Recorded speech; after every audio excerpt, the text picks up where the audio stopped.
Olá, eu sou o professor Haroldo, do canal Haroldismo, se inscreve no canal. Hoje vou falar de um tema muito importante, que é o movimento feminista. Não começou aqui no Brasil, não é nos últimos 20 anos, como as pessoas vêm distorcendo, e ele sempre ocorreu em várias partes da história. Só que para falar, eu vou ter que fazer um recorte temporal, que é da Revolução Industrial e da Revolução Francesa até nos dias atuais. E aí sim a gente consegue fazer uma reflexão mais justa do que realmente é o movimento feminista. Então vamos lá. O primeiro momento do movimento feminista vai ser o movimento pelo voto, porque as mulheres não tinham direito a votar.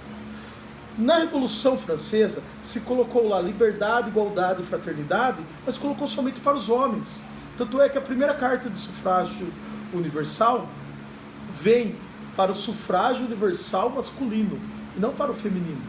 Então não era o sufrágio universal de fato. E também na Revolução Industrial, que ocorre principalmente na Inglaterra, as mulheres iam trabalhar e ganhavam 1/3 do homem. Além de trabalhar altas jornadas de trabalho, né?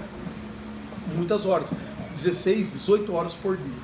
Então as mulheres começaram a pensar, se nós não colocarmos ninguém que vai nos entender, que vai nos proteger, fazer leis que melhorem nossas condições de vida, nós não vamos nunca melhorar, nunca vai sair dessa exploração que as mulheres sofriam. Então começa na Inglaterra o movimento pelo sufrágio universal feminino, que depois vai para os Estados Unidos e se espalha para vários países da Europa. Em 1894, a Nova Zelândia vai ser o primeiro país a dar o direito à mulher votar. Em 1913, uma mulher vai se jogar na frente da carruagem real na Inglaterra, Emily Davison, que ela vai acabar sendo morta, atropelada pelos cavalos, e ela vai ser o primeiro mártir. Em 1918, então, nós temos o direito da mulher votar tanto na Inglaterra quanto na Alemanha. E olha lá, logo depois da Primeira Guerra Mundial, quando as mulheres ganham ainda mais força, porque elas foram para as fábricas enquanto os homens estavam na frente de batalha. Olha só que legal.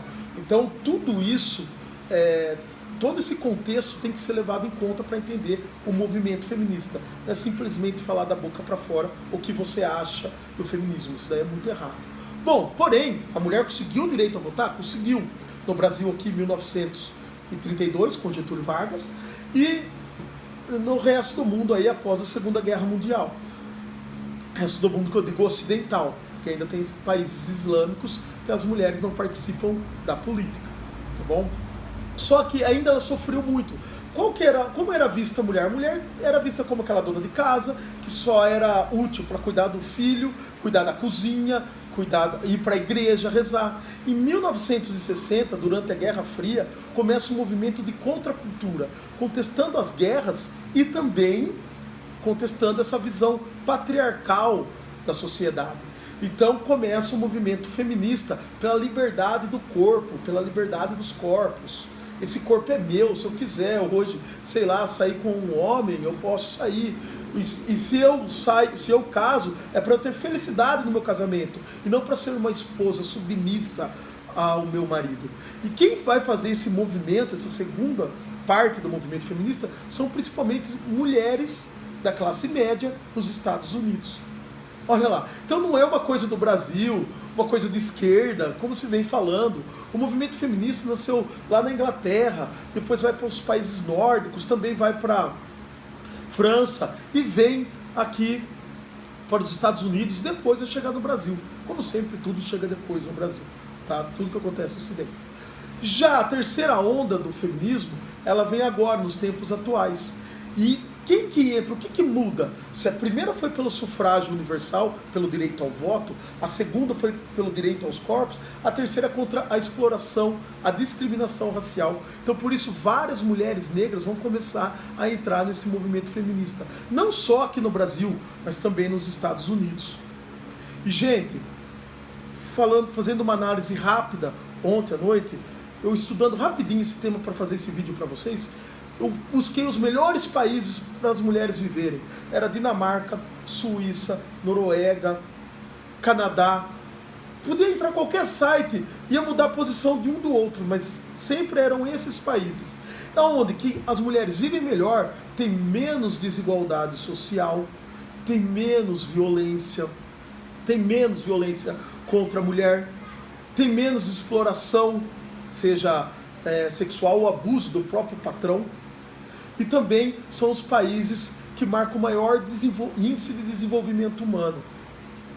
Hipácia, na Alexandria, em 355, ela foi brutalmente espancada e assassinada por um grupo de cristãos. Então, o que acontece? Onde tem as religiões mais fundamentalistas, onde tem mais religião, onde que a religião ocupa o espaço público, e por isso que eu defendo que escola é laica, escola é lugar de ciência, escola não é lugar de religião. A religião tem um seu lugar, sim, como sempre falo, lá na igreja. Onde que que a religião ocupa esse espaço público, as mulheres mais sofrem, e são os piores lugares para se viver. Hoje em dia nós temos uma menina fantástica chamada Malala, que por estudar, ela acabou levando um tiro na cabeça por causa de um regime fundamentalista religioso. Bom, era só isso que eu tinha para falar. Várias mulheres foram ícones na história, tanto Hipácia em Alexandria, que era astrônoma, que acabou sendo brutalmente morta por fundamentalistas religiosos. Nós temos a própria Joana d'Arc, que por ser mulher vai ser queimada. Ela ajudou os franceses a vencerem a guerra, mas ao mesmo tempo foi vista como uma ameaça por ser uma mulher. O próprio Santo Agostinho, gente, líder da Igreja Católica, disse que a mulher não tinha alma, era apenas uma casca em decomposição. A gente não pode voltar mais para a Idade Média. Por isso que sim, eu apoio o movimento feminista e acho que se esse movimento feminista, que não é as mulheres serem mais do que os homens, pelo contrário, é entender a mulher como sendo diferente do que o homem, mas que merece o mesmo valor, os mesmos direitos, né, o mesmo respeito. Se a gente entender que isso pode mudar no nosso país, a gente pode começar a ter um país digno para todos. Tá bom? Então era só isso que eu ia falar.